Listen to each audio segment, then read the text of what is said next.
Hey, how's it going everyone? Teysind here, today bringing some more awesome Japanese video game news, because today we've got some really cool news for both Devil May Cry and Scalebound. So firstly, going over Devil May Cry, so not only have we received some more information from Capcom that Devil May Cry 5 has done really well in the sales, especially overseas, it's come out very strong.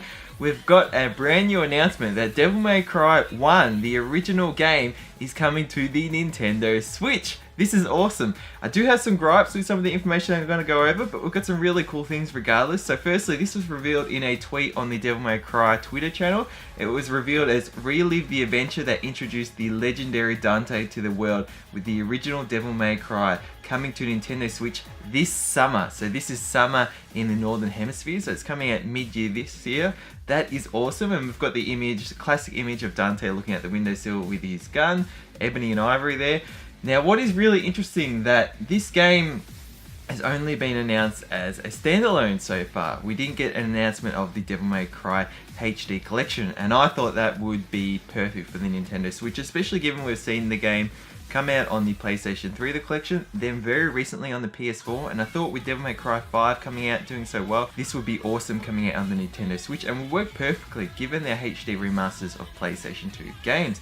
Unfortunately, it looks like we're just getting the first one, which worries me specifically regarding the costs of this game, but also the fact that they've announced that this game is not getting any physical release in the world. It's currently only a digitally available title that will be released, and that's a shame. It makes me wonder about the Southeast Asian region, because I believe they don't have a Nintendo eShop, or they don't have much of an infrastructure access to it, which is why we see a lot of games that even come out digitally will get a physical release in Southeast Asia. For example, we've seen this with games like World of Final Fantasy Maxima. That was the only region to get a physical release of that game on the Nintendo Switch.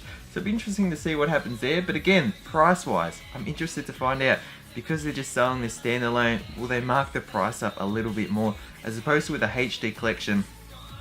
Overall, for all three games, it may work out to be quite a good price. You may be paying, for example, the full price of a game, but you're getting the three games, whereas this, they could mark, if they end up releasing each one individually, they could maybe mark them up a little higher. So overall, you're actually paying quite a bit more to have all three individually bought digitally than getting all three together as one package, and especially together as one package as a physical bundle.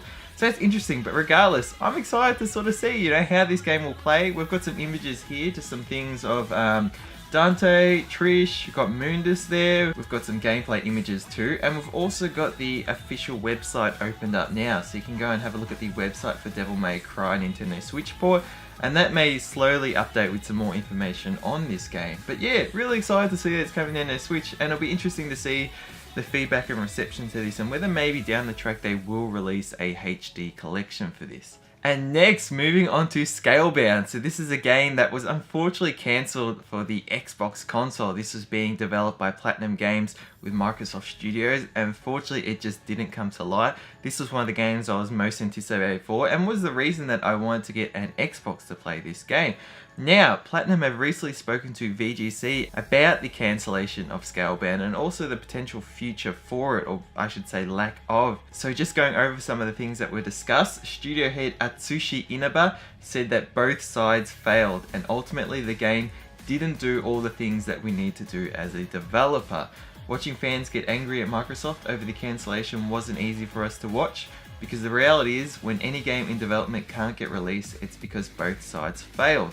That's unfortunate to see, and it's interesting because there's obviously something going on between Platinum and Microsoft, maybe in terms of the direction that Platinum wanted to take this game. We've seen a lot of Platinum games to be a single player, story driven experience, and we saw with Scalebound that there was a multiplayer component to it. Maybe that was Microsoft's doing, wanting to incorporate more of a multiplayer live service feature to it, and we saw it. The game, or what we saw of the game, wasn't performing well at all. So again, that could also be a part of Platinum Games development.